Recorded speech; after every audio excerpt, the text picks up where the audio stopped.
Hey guys, Dichondrous here, hopefully doing another video review. This time I'm using something different. I'm actually testing out my phone to see how good it is at doing videos. So, this is a video review for the Warcraft movie figure Lothar. As you can see, the figure comes in a window box packaging. If I just move the box there, you can see his name is on the bottom of the box. You have an image of the character from the movie. The side is pretty plain. You got a write-up of the character and a picture image of the character from the movie, of the figure that's in the box. Title of Warcraft at the top. Title of Warcraft on the top of the box, and I'll just go through what it says for the description of the character. It says, Knight Champion of Stormwind and one of Azeroth's greatest heroes, Lothar was forged in the fire of battle. Growing up alongside close friend King, is it Ilan, I think he's pronounced. He has dedicated his life to defending his people no matter the personal cost. And then it's just repeated again in French. The box again, just swing it around, and you can just see the image of the character from the movie. Now, he comes with only two accessories, which is this shield in a gold plastic. It is very it's more solid near the top, but it is a rubbery plastic, and it has a clip for clipping onto the wrist. The base of the shield is very rubbery. It's the same material as the other accessory, which is his sword. As you can see, a picture of the sword from the film. This one is the sword in the film is a lot more ornate. It actually has runes inscribed along the blade, and it has a brighter blue handle, whereas the one that comes with the figure is a kind of a dark metallic blue, and you can't see anything inscribed on the actual handle. For the figure itself, likeness to the actor isn't too bad. As I was saying previously with the Durotan figure, that the paint application for the skin tones on the human characters are kind of very thickly applied. Let's see if I can bring the camera up a bit closer. He does appear to have two scars on his face. I'm not sure, I don't remember him having them in the movie, but it could be just paint blemishes or it could be scarring. I'm not too sure. Let's see if I can get the light source a little bit better. Bear with me a moment. I'm not sure if the camera is picking them up, but there is two kind of either paint blemishes just on here on the cheek, and just one above the eyebrows. There's kind of a reddish mark which tends to look like it's a scar. He also has a sort of scar sculpted on the side of the head as well. Articulation wise, he's a little bit better in articulation than Durotan was. His legs do go forward and backwards, but again they're hindered by the skirt piece, as was Durotan's. He has a swivel at the top of the knee.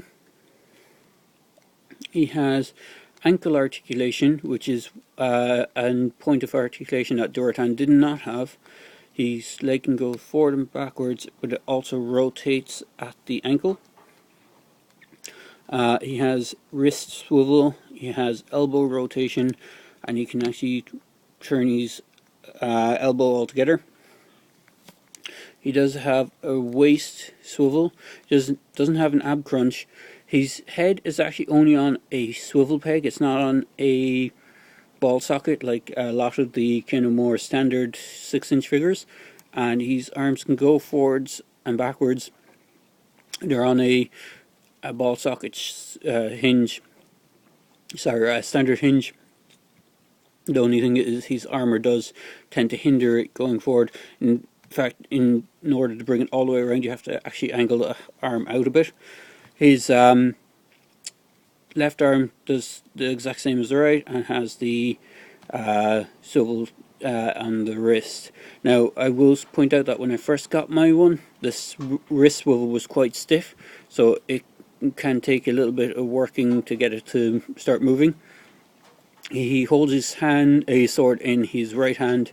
He has no ability. Well, you can kind of get it into his left hand, but it doesn't really stay in too well because it's not designed to hold a weapon. It's designed mostly for the shield, and the shield itself just clips on via the peg, or via the clip for the wrist, and it doesn't clip onto the hand. It clips onto the wrist of the figure, as you can see there. He does have knee joints, so he does have a forward and back on the knee. As I said, he is hindered by the skirt plate. Potentially what you could do is you could probably score along and cut alongside by this kind of armor plate, maybe open it up a bit more and he might get more articulation, but suffice it to say he only goes forward and backwards and doesn't go too back, because again the skirt goes all the way down. This is the other thing which kind of is a little bit annoying. The printing is on the back of the skirt. I would have preferred if they could have kept most of it to the bottom here, but they have other stuff printed and sculpted onto the feet. Legendary 2016 made in China and batch number. But all in all, he is quite a nice figure. And just for a scale comparison, let me see if I can get someone of equal scale. Bear with me a moment. Here is the Star Wars 6-inch scale. Bring it back there. Kanan Jarrus figure, and as you can see, they're quite a good scale together. Kanan is a slight bit taller than Lothar, but they are quite close to being in scale. So there you go, guys. Hopefully I'll be able to get this video uploaded. I'm not too sure. If not, I'll just do I'll probably re-record this anyway. But there you go. Hopefully you enjoyed my video review. And as I said before in the Duartan figure review, these figures are quite cool. They're actually quite nicely done. There are two others due out. Gul'dan and Gorona are due later in August. Whether or not they'll see light of day, because sometimes, you know, with pre-orders and, you know, unreleased figures, they can get cancelled on a hair's notice. So there you go, guys. This is a quick review for the Lothar figure from the Warcraft movie. I do recommend getting these figures if you're a fan of the movie, even if you're a fan of the Warcraft franchise. These are some of the best articulated Warcraft figures out there. I know there's been lots of other Warcraft figures done in the past. A lot of them were just statue style. I know NECA have started doing a few as part of their Storm of Heroes line, which they have like an Arthas, or sorry, the Lich King, and one of the other characters. I think it's Illidan. But these are quite good figures. There you go, guys. This quick review. Hopefully you enjoyed the review. If you did, please click like on the video. If you want to subscribe, feel free to subscribe, and if you want to comment, feel free to comment on the comment section below. Cheers, hope you have a great day.